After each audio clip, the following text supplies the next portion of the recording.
Good morning dear students. Last class में हम लोगों ने टेंस के बारे में चर्चा कर रहे थे लास्ट क्लासेस में, और जो पिछली लास्ट क्लास थी उसी क्लास में हम लोगों ने प्रेजेंट सिंपल टेंस के बारे में चर्चा कर रहे थे। और उसके अंदर हमने ये देखा था कि सब्जेक्ट सिंगुलर हो तो वो सिंगुलर लेकर के प्रेजेंट सिंपल टेंस के किस प्रकार के सेंटेंस, किस प्रकार से आपको सेंटेंस बनाने हैं। तो आज अपन वापस इसी से शुरू करते हैं कि आपने क्या सीखा था। तो टेंस आपका कौन सा चल रहा था? प्रेजेंट सिंपल टेंस, जिसकी हेल्पिंग वर्ब अपन चर्चा कर रहे थे क्या होती है? डू और डज। डू आपकी कैसी है? कैसी होगा डू? याद रखना डू कैसी आपकी, क्लियर रखना, प्लूरल की, और डज आपकी कैसी है? सिंगुलर। ये कंफ्यूज करता है। कंफ्यूज भी मैंने बताया था किस कारण से हो रहा था। नाउन और वर्ब का डिफरेंस रहता है हमेशा, ये ध्यान रखना। और उसके बाद में अपन ने देखा था कि जो मेन वर्ब की आती है वो कौन सी फॉर्म आती है? First form. तो अपन ने देखा था कि कल मैंने बताया था कि सब्जेक्ट अगर हमारा सिंगुलर हो तो वर्ब भी कैसी आती है? सिंगुलर की। अगर सब्जेक्ट हमारा प्लूरल का है तो वर्ब भी हमको किस प्रकार से यूज में लेनी है? प्लूरल की वर्ब यूज में लेनी है। कैसे लेनी है वो देखते हैं।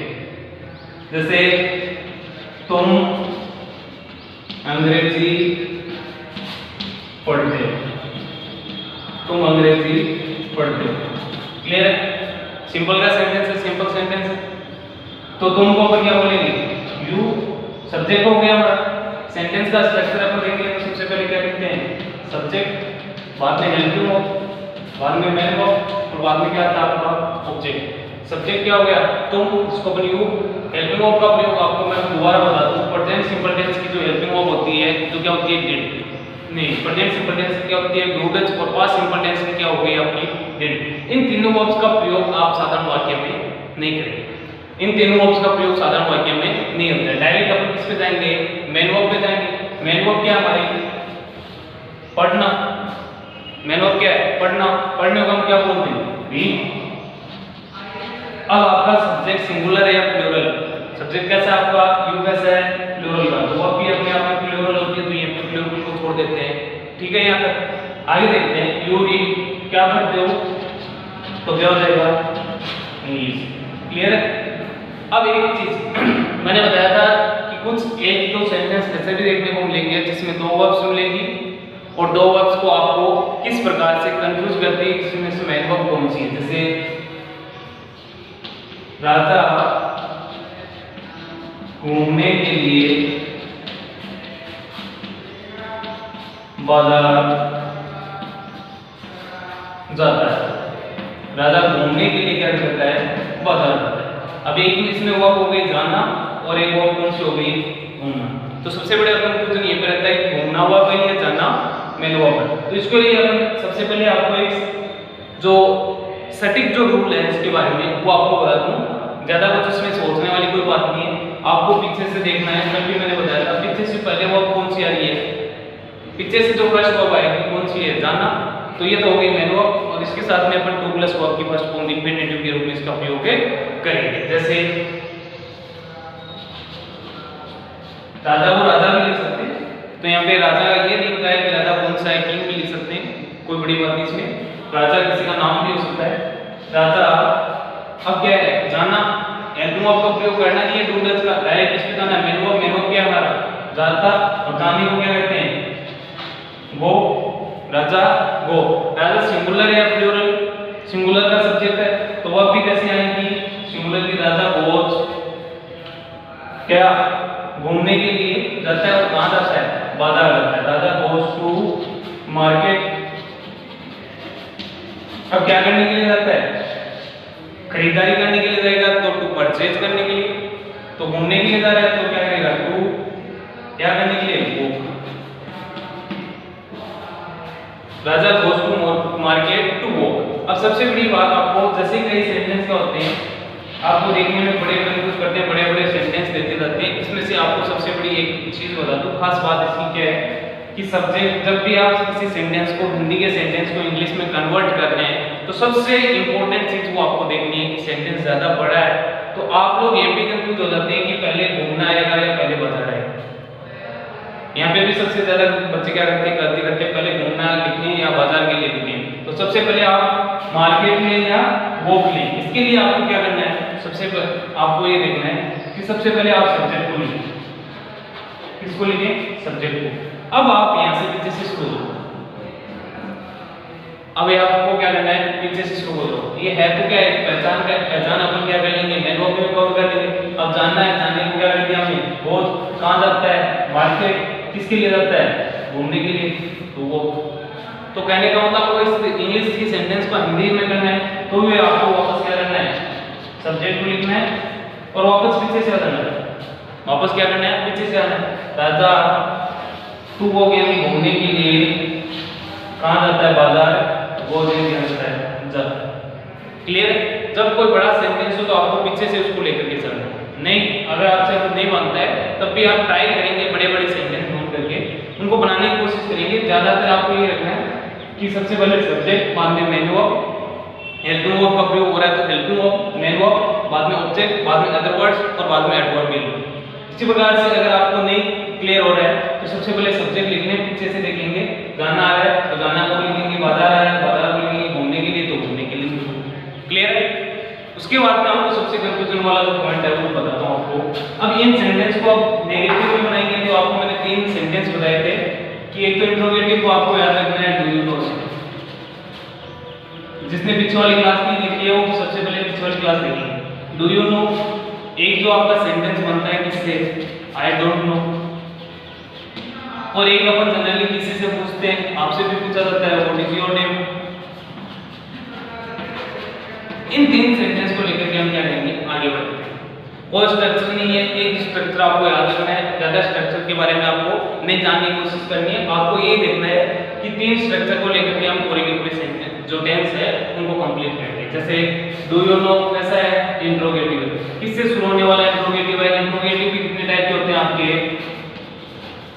कल भी बताया था, मैं दोबारा आपको नोट करवा देता हूँ। इंट्रोगेटिव सेंटेंस होते हैं वो कितने टाइप के होते हैं? 2 टाइप्स के होते हैं। जैसे एक तो किससे शुरू होता है आपका? हेल्पिंग वर्ब से। दूसरा जो इंट्रोगेटिव सेंटेंस शुरू होगा वो किससे होगा? आपका WH वर्ड से। क्लियर? हेल्पिंग वर्ब से शुरू होगा उस सेंटेंस का जो आंसर मिलेगा आपको। इंट्रोगेटिव का जो क्वेश्चन पूछ रहा है इसका मतलब उसका जवाब किसमें मिलता है? यस या नो में। WH वर्ड से किसी सेंटेंस की शुरुआत हो रही है इसका मतलब वो किसी पूर्ण अर्थ की बात कर रहा है। या वर्ड्स में मिलेगा उसका आंसर या किसी सेंटेंस में, यानी वो पूरे पूर्ण आंसर की यानी पूरे जो कंप्लीट आंसर की क्या कर रहा है? डिमांड कर रहा है। क्लियर है? इंट्रोगेटिव तो ये डू वाला किससे शुरू हो रहा है? हेल्पिंग वर्ब से। तो इसका पैटर्न ये रहेगा, हेल्पिंग वर्ब आएगा, यू आ रहा है इसका मतलब बाद में क्या आता है? सब्जेक्ट आता है, बाद में नो आ रहा है इसका मतलब क्या आता है?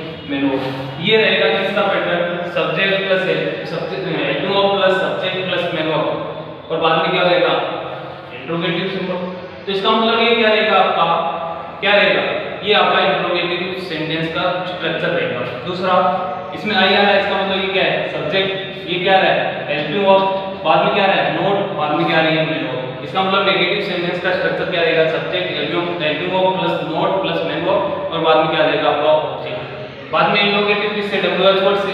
अब इनके आपको बना करके दिखाता हूं। जैसे पहले वाला जो सेंटेंस है यू रीड इंग्लिश, तुम इंग्लिश पढ़ते हो, तो इसका यू रीड इंग्लिश का क्या हो जाएगा? सबसे पहले नेगेटिव बनाएंगे तो क्या हो जाएगा? सबसे पहले ये क्या कर रहा है? सब्जेक्ट लिखने के लिए कह रहा है हाई सब्जेक्ट। इसका मतलब आपको भी क्या लिखना है? सब्जेक्ट लिखना है। सब्जेक्ट क्या है हमारा? यू। क्लियर? बाद में क्या लिखा है? Helping verb. हेल्पिंग वर्ब हमारी यू के अकॉर्डिंग क्या होगी? यू प्लूरल है तो वर्ब भी कैसे है? यू प्लूरल और डू क्या हमारा? प्लूरल। यहाँ पे नोट का प्रयोग कर रहा है तो हम क्या करेंगे? नोट का। और इसको इस प्रकार से लिख सकते हैं। क्लियर है? You don't. और बाद में क्या लिख रहा है? Main verb. तो इसमें मेन वर्ब क्या हमारी? रीड। और बच गया क्या हमारा? Object English. क्लियर? अब इसका इंट्रोगेटिव देखेंगे, हेल्पिंग वर्ब से इंट्रोगेटिव देखेंगे। क्या तुम अंग्रेजी पढ़ते हो? तो सबसे पहले वो डू का प्रयोग कर रहा है। यहाँ पे सेंटेंस का देखते जाना भी सबसे पहले डू का प्रयोग कर रहा है। इसका मतलब हेल्पिंग वर्ब का प्रयोग कर रहा है तो हमारी भी हेल्पिंग वर्ब यहाँ पे क्या आ रही है? डू ही आ रही है। बाद में किसका प्रयोग कर रहा है? यू का मतलब इसका मतलब वो सब्जेक्ट का कर रहा है। यहाँ पे हमारा जो सब्जेक्ट होगा वो क्या दिखाई दे रहा है आपको? यू। और बाद में क्या है? यहाँ पे मेन वर्ब का प्रयोग कर रहा है तो हमारी मेन वर्ब क्या है यहाँ पे? रीड। Do you read. और बच गया क्या हमारे पास में? ऑब्जेक्ट। तो आगे क्या लिख देंगे? हमारा ऑब्जेक्ट रख देंगे। क्लियर है? Do you read English. अगर नेक्स्ट जो क्वेश्चन बनता है वो आपका WH वर्ड से देखना है। WH वर्ड से आप क्या करेंगे, सबसे पहले ये यहाँ पे क्या कर रहे हैं, WH वर्ड से शुरुआत कर रहे हैं। अब आपको देखना है इसमें से क्वेश्चन कौन सा पुटअप हो सकता है WH वर्ड से। तुम अंग्रेजी पढ़ते हो, तुम क्या पढ़ते हो या अंग्रेजी कौन पढ़ता है, दो ही प्रकार के क्या बने हैं, या तो आप सब्जेक्ट को हाइड करके क्वेश्चन पूछ सकते हैं या आप ऑब्जेक्ट को हाइड करके क्या बना सकते हैं, क्वेश्चन बना सकते हैं। कैसे, तुम क्या पढ़ते हो तो आंसर क्या रहेगा हमारा इंग्लिश, और इंग्लिश कौन पढ़ता है तो आंसर क्या रहेगा यू। क्लियर है, इसको आप पे करके वीडियो को नोट कर लेना। ओके, आगे देखते हैं। जैसे इसका बनाएंगे WH वर्ड, कैसे बनाएंगे WH वर्ड से हम इंट्रोगेटिव सेंटेंस का अच्छा बनाएंगे। देखना, यू तुम अंग्रेजी पढ़ते हो तो इसका मतलब क्या हो गया, अंग्रेजी कौन पढ़ता है तो क्या हो जाएगा हु, इससे शुरू कर सकते हैं। और तुम क्या पढ़ते हो तो शुरुआत किससे कर सकते हैं, WH वर्ड से। WH वर्ड का क्या हो जाएगा व्हाट। अब रही बात इसकी, व्हाट का प्रयोग हो गया, यहाँ पे क्या कर रहा है, ये कह रहा है हेल्पिंग वर्ब का उपयोग करो। इट्स क्या है, हेल्पिंग वर्ब बाद में क्या रहा है, सब्जेक्ट बाद में क्या है कि मेन वर्ब। तो इस प्रकार से हमारी जो हेल्पिंग वर्ब यहाँ पे है वो क्या है डू, बाद में वो क्या ले रहा है सब्जेक्ट, तो क्या देगा व्हाट डू यू, और बाद में मेन वर्ब क्या हमारी रीड। अब यहाँ पे इंग्लिश में लिखेंगे, याद रखना what do you read, English लिखेंगे। इसका मतलब तो क्या हो गया, क्वेश्चन में हमने किसका दे दिया, आंसर दे दिया, इसका मतलब वो हमारा क्या हो जाएगा गलत हो जाएगा। तो इस प्रकार से what do you read. Clear है, क्लियर है आपके सामने। तो इस प्रकार से या तो हम हु से बना सकते हैं या WH वर्ड व्हाट से सेंटेंस को बना सकते हैं। क्लियर है, अब इसको मैं इरेज करता हूं, नेक्स्ट आगे करते हैं। अब सबसे एक कंफ्यूजिंग जो बात है, जो आज तक किसी कई प्रकार के जो बच्चे हैं उनको समझ में आज तक नहीं आई है, 10th क्लास में आ गए फिर भी वो क्या करते हैं, सेंटेंस को पहचानने में क्या करते हैं, गलती करते हैं। सेंटेंस को पहचानने में गलती करते हैं। जैसे आपके सामने एक सेंटेंस रखा हूं मैं, I am a student, I am a student, ये एक सेंटेंस आपके सामने रखा हुआ है, इसको आपको देखना है। अब इस सेंटेंस को देखेंगे तो आप एक बार के लिए सोचें ये कौन से टेंस का है, कौन से टेंस का है, एक बार के लिए सोचें ये कौन से टेंस का है। तो इसका मतलब मेरे ख्याल से 80% जो बॉयज है या गर्ल्स है, जो स्टूडेंट्स है, वो क्या सोच रहे हैं, इसको किसका बता रहे हैं, कंटिन्यूस का बता रहे हैं, किसका बता रहे हैं, कंटिन्यूस का। और 20% ऐसे बॉयज होंगे जो इसको क्या बता रहे हैं, सिंपल का बता रहे हैं। और कंटिन्यूस किसका, प्रेजेंट का, और ये सिंपल किसका, प्रेजेंट। अब ऐसा क्यों है, क्लियर बता दूं कि ये जो सेंटेंस है वो कौन से का है, किसका है ये सेंटेंस, प्रेजेंट सिंपल का है, सिंपल प्रेजेंट का सेंटेंस। क्लियर, किसका सेंटेंस है ये, सिंपल प्रेजेंट टेंस का सेंटेंस है। कैसे हुआ कि कईयों के दिमाग यहाँ पे अटका हुआ है, यहीं से आगे ऊपर बढ़ नहीं पा रहे। क्या है कि यहाँ पे तो एम का प्रयोग हो रहा है और एम हेल्पिंग वर्ब होती है, यहाँ पे ये सब्जेक्ट हो गया, ये एम हेल्पिंग वर्ब हो गई, और एम हेल्पिंग वर्ब किस में आती है, प्रेजेंट कंटीन्यूअस टेंस में आती है। इसलिए उनका दिमाग यहीं पे अटका हुआ है कि सेंटेंस किसका है, प्रेजेंट कंटीन्यूअस टेंस का। लेकिन मेरे डियर स्टूडेंट्स ऐसा कुछ भी नहीं है, ये जो सेंटेंस है वो सिंपल प्रेजेंट टेंस का है। और वो कैसे है वो आपको मैं बताऊं कि एक सेंटेंस में अपन दो प्रकार की वर्ब का प्रयोग करते हैं, एक तो आपकी वर्ब है हेल्पिंग वर्ब और एक आपकी वर्ब कौन सी है, मेन वर्ब। अब आपको बताता हूं कि दो वर्ब होती है एक सेंटेंस में, हेल्पिंग वर्ब भी दिखाई देती है आपको और मेन वर्ब भी। हेल्पिंग वर्ब का जो हेल्पिंग का मतलब क्या हो गया, हेल्पिंग वर्ब, और एमवी का मतलब क्या हो गया आपकी main verb. Clear, helping verb का हिंदी में अपन देखते हैं कि क्या होती है, सहायक क्रिया। मेन वर्ब क्या होती है हमारी, मुख्य क्रिया। क्लियर, अब इस हेल्पिंग वर्ब का हिंदी में क्या होता है, सहायक क्रिया। आपको एक अपने तरीके से मैं क्या करता हूँ, याद करवाने की कोशिश करवा रहा हूँ। जैसे सहायक क्रिया इसका हिंदी में है, तो इसका मतलब आपको ये ध्यान रखना है कि यहाँ पे सहायक क्रिया इसका हिंदी में है, इसका हिंदी में क्या हो गया, मुख्य क्रिया। मेन की बात नहीं कर रहे हैं, हम आगे देखते हैं क्या वजह से। आपको ये याद रखना है कि किसी भी कोई भी सेंटेंस उसमें अगर आपको एक ही वर्ब दिखाई दे, इस सेंटेंस में ये स्टूडेंट ऑब्जेक्ट हो गया और ये क्या है, एक ही वर्ब है, कितनी सिंगल वर्ब, किसी भी सेंटेंस में आपको सिंगल वर्ब दिखाई दे रही है तो वो सिंगल वर्ब हमेशा क्या होगी आपकी मेन वर्ब होगी। मैंने बोला ये सेंटेंस में दो वर्ब्स होती है लगभग प्रायः सेंटेंस में दो वर्ब्स दिखाई देती है, लेकिन अगर मान लो किसी सेंटेंस में आपको एक ही वर्ब दिखाई दे रही है तो इसका मतलब वो कौन सी वर्ब आपकी मेन वर्ब। क्लियर है? कैसे वो मेन वर्ब वो आपको आगे बताऊंगा। और हेल्पिंग वर्ब इसका अर्थ क्या है? सहायक। केवल ये देखना कि ये हेल्पिंग वर्ब है केवल सेंटेंस को उसका पूर्ण अर्थ देने में क्या केवल क्या करती है? सहायता करती है। सेंटेंस की आइडेंटिफिकेशन में सहायता करती है, मेन वर्ब की आइडेंटिफिकेशन में सहायता करती है और हेल्पिंग वर्ब भी सहायता करती है। उनका दोनों का अपना अपना रोल होता है, लेकिन सहायक क्रिया के बिना क्या हो सकता है? सेंटेंस बन सकता है। हेल्पिंग वर्ब के बिना सेंटेंस क्या हो सकता है? बन सकता है। मेन वर्ब के बिना सेंटेंस नहीं बनता। इसलिए जो इम्पोर्टेंट है एक सेंटेंस में जो इम्पोर्टेंट वर्ब है वो कौन सी आपकी? Main verb. मेन वर्ब आपकी जो है वो एक सेंटेंस में बहुत वेरी इंपॉर्टेंट वर्ब है। इसी को देख करके हम सेंटेंस का पता लगाते हैं। तो ये सिंपल प्रेजेंट टेंस का अभी तक नहीं समझ में आया कि वो कैसे हुआ। इसका मतलब ये एम जो वर्ब है वो आपकी कौन सी वर्ब है? Main verb. एक सेंटेंस में अगर कोई एक सिंगल वर्ब हो तो इसका मतलब वो मेन वर्ब ही होगी, हेल्पिंग वर्ब नहीं होगी। क्लियर है? और हेल्पिंग वर्ब क्यों नहीं होगी? तो आपको एक साधारण वे में याद करने का तरीका ये रखना है कि ये केवल क्या करती है? सहायता करती है। ये क्या है? ये तो मुख्य है। मुख्य को तो हम छोड़ नहीं सकते। मुख्य वर्ब इसका मतलब कोई भी मुख्य आदमी है उसको अपन पीछे नहीं छोड़ सकते। सहायता करने वाले में से 5 उनमें से एक रह गया तो कोई फर्क नहीं पड़ता। तो इसका मतलब हेल्पिंग वर्ब जो है इसको हेल्पिंग वर्ब के बिना हम क्या कर सकते हैं? सेंटेंस में अपना काम निकाल सकते हैं। तो इसका मतलब हेल्पिंग वर्ब के बिना सेंटेंस क्या हो सकता है? बन सकता है। मेन वर्ब के बिना सेंटेंस आपका बनना नामुमकिन है। कैसे? इम्पॉसिबल है मेन वर्ब के बिना सेंटेंस को बनाना। अब आपको चर्चा करते हैं कुछ हेल्पिंग वर्ब्स भी है वो और मेन वर्ब्स भी है। अब ये प्रेजेंट सिंपल टेंस का हुआ तो कैसे हुआ इसके बारे में अपन देखते हैं। कैसे हुआ देखना। एक बी होती है जो बी क्या है? वर्ब। बी की जो फर्स्ट फॉर्म होती है वो होती है आपकी इज, एम और आर। सेकंड फॉर्म होती है वाज और वर। और थर्ड फॉर्म होती है आपकी be. Clear? First form is, am, second form was were और थर्ड फॉर्म क्या होगी आपकी बी। किसकी फॉर्म है ये? बी की। ये बी क्या है? Main verb. बी का क्या हो गया? होना। बी का क्या होता है? होना। क्लियर है? ये मेन वर्ब।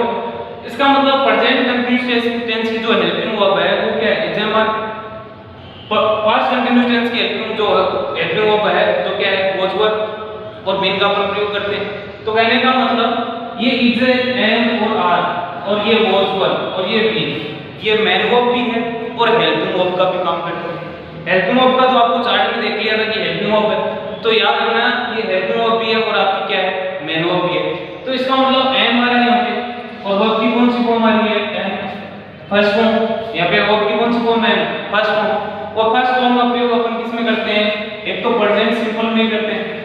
ये तो क्लियर हो गया कि ये वर्ब कौन सी आपकी? मेन वर्ब है। और मेन वर्ब की वर्ब कौन सी फॉर्म कौन सी आ रही है? फर्स्ट फॉर्म आ रही है। इसका मतलब मेन वर्ब का प्रयोग एक तो अपन सिंपल प्रेजेंट में करते हैं और एक अपन किस में करते हैं? फ्यूचर सिंपल में करते हैं। लेकिन फ्यूचर सिंपल में आपको पता है कि केवल एक के लिए मेन वर्ब नहीं आती है, उसमें साथ में किसका प्रयोग करते हैं? हेल्पिंग वर्ब होती है, उसकी क्या होती है? विल और शैल, उसका भी प्रयोग करते हैं साथ में। इसका मतलब केवल मेन वर्ब किसमें आती है? क्योंकि डूडल्स का प्रयोग साधारण वाक्य में होगा नहीं, डायरेक्ट मेन वर्ब आएगी। डायरेक्ट मेन वर्ब केवल मेन वर्ब का प्रयोग किसमें करते हैं? सिंपल प्रेजेंट टेंस में करते हैं। क्लियर है? सिंपल प्रेजेंट टेंस में अपन मेन वर्ब का प्रयोग करते हैं और मेन वर्ब की ये कौन सी फॉर्म है? फर्स्ट फॉर्म है। इसका मतलब ये सेंटेंस किसका हुआ? सिंपल प्रेजेंट टेंस का। क्लियर है? एक सेंटेंस जैसे मैं आपको दिखाऊं, बता दूं, जैसे आपको एक सामने सेंटेंस रखना हो, I have a pen. I have a pen, मेरे पास में क्या है? एक पेन। अब ये सेंटेंस जैसे इसका हिंदी में देखें कंटिन्यूअस का होता है तो काम में कंटिन्यूटी दिखाई देती है। इसमें कोई किसी प्रकार की कोई कंटिन्यूटी नहीं है। ये केवल क्या बता रहा है? वर्तमान स्थिति को प्रकट कर रहा है कि मैं क्या हूँ? एक विद्यार्थी। वर्तमान में मैं क्या हूँ? एक टीचर हूँ। वर्तमान में मैं क्या हूँ? एक विद्यार्थी हूँ। मैं क्या हूँ? एक डॉक्टर हूँ। तो वर्तमान प्रेजेंट सिचुएशन को, प्रेजेंट स्टेट को बताने का काम कर रहा है। यहाँ पे ये किसी प्रकार की कंटिन्यूटी शो नहीं हो रही। इसमें आप देखते हैं आई हैव ए पेन, इसमें जो पोजीशन प्रकट कर रहा है। क्या हो रहा है? पोजीशन, यानी एक पेन है इसका मतलब एक पेन मेरे पास में, इसका मतलब एक पेन पे मेरा अपना अधिकार है। आई हैव ए मोटरसाइकिल, मेरे पास में एक मोटरसाइकिल है। आई हैव ए कार, मेरे पास में एक कार है। इसका मतलब वो क्या दिखा रहा है यहाँ पे? पोजीशन। क्लियर? अब अपन देखते हैं कि ये जो सेंटेंस है, अब कईयों के दिमाग में वही अभी तक दिमाग वहीं से किसका नहीं, इसका मतलब हैव को देख के वो क्या बता रहे हैं? प्रेजेंट परफेक्ट का, क्योंकि हैज और प्रेजेंट परफेक्ट की क्या होती है? हेल्पिंग वर्ब होती है। लेकिन दोबारा याद रखना कि हेल्पिंग वर्ब होती है, लेकिन केवल एक ही वर्ब हो तो क्या होगी? मेन वर्ब होगी। केवल एक ही वर्ब होगी तो वो क्या होगी? मेन वर्ब होगी। तो ये भी सेंटेंस किसका हुआ? प्रेजेंट सिंपल का हुआ। अब हुआ कैसे? हुआ आगे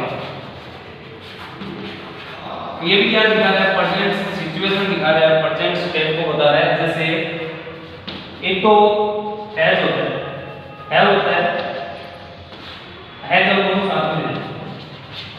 सेकंड फॉर्म इसकी क्या होती है? हैड, और थर्ड फॉर्म भी क्या होती है इसकी? हैड। ये थर्ड फॉर्म होगी, ये सेकंड फॉर्म होगी, और ये क्या होगी? First form. हैज का अर्थ पोजीशन के रूप में, आई हैव टेक, इस प्रकार से हैव का अर्थ पोजीशन के रूप में भी लेते हैं। तो हैव का अर्थ सिचुएशन प्रकट करने के लिए अपन हैज का उपयोग करते हैं। हैज और हेल्पिंग वर्ब भी होती है और मेन वर्ब भी होती है। हेल्पिंग वर्ब होती है, इसका मतलब हैज वर्ब के साथ में वर्ब की थर्ड फॉर्म आनी चाहिए। यहां पे क्या दिखाई दे रही है कि वर्ब की थर्ड फॉर्म आई है, इंजन के साथ में आई है, यहां पे आई नहीं है, क्या नहीं है। इसका मतलब ये क्या खुद है, खुद क्या है यहाँ पे? Main verb. यहाँ पे भी ये खुद क्या होगा? Main verb. और मेन वर्ब की कौन सी फॉर्म हो गई भैया? First form. कौन सी फॉर्म है? फर्स्ट फॉर्म आ रही है। तो इसका मतलब वही आपको मैंने बताया कि दो टेंस में मेन वर्ब की फर्स्ट फॉर्म होती है, प्रेजेंट सिंपल और फ्यूचर सिंपल में। क्लियर? प्रेजेंट सिंपल और फ्यूचर सिंपल। प्रेजेंट सिंपल में आएगी तो फ्यूचर आएगा, बाद में प्लस वर्ब की क्या आएगी? फर्स्ट फॉर्म आएगी, ऐसा कुछ भी नहीं होगा इसमें। केवल जो कौन सा टेंस हो आपका प्रेजेंट सिंपल, उसमें डू डेज का प्रयोग होता नहीं है हेल्पिंग वर्ब के रूप में। डायरेक्ट अपन किसकी बात करते हैं? मेन वर्ब की प्रयोग करते हैं, और मेन वर्ब का प्रयोग करते हैं तो वर्ब की कौन सी फॉर्म आएगी? First form. ये भी फर्स्ट फॉर्म आएगी, ये भी वर्ब की फर्स्ट फॉर्म। इसका मतलब ये दोनों सेंटेंस किसके हो गए? सिंपल प्रेजेंट टेंस के हो गए। अब आपको मैं बताता हूँ कि आप लोग क्या करेंगे, घर पे बैठ करके अपनी रफ कॉपी में साथ साथ में इसको नोट करते जाएंगे। दूसरी बात, आप घर से कुछ सेंटेंस अपनी तरफ से, अपने बड़े भाई हो या बहन हो, बड़ी ब्रदर एंड सिस्टर कोई भी हो, फादर हो, उससे आप क्या कर सकते हैं? 10 सेंटेंस गलवा सकते हैं। उनको बनाने की कोशिश करें, उसको इंट्रोगेटिव भी बनाएं, नेगेटिव भी बनाएं, और डबल वर्ड से भी इंट्रोगेटिव बनाने की कोशिश करेंगे। और जो गलत होगा उसका सॉल्यूशन आपका किसी न किसी रूप में किया जाएगा। आप व्हाट्सएप ग्रुप में बता सकते हैं कि इसमें ये गलत हो गया, ये समझ में नहीं आया, उसके बारे में अपन चर्चा करें। तो ठीक है डियर स्टूडेंट्स, आज के लिए इतना काफी होगा। कल अपन इसी से आगे, इसी टॉपिक को आगे लेकर के चलेंगे।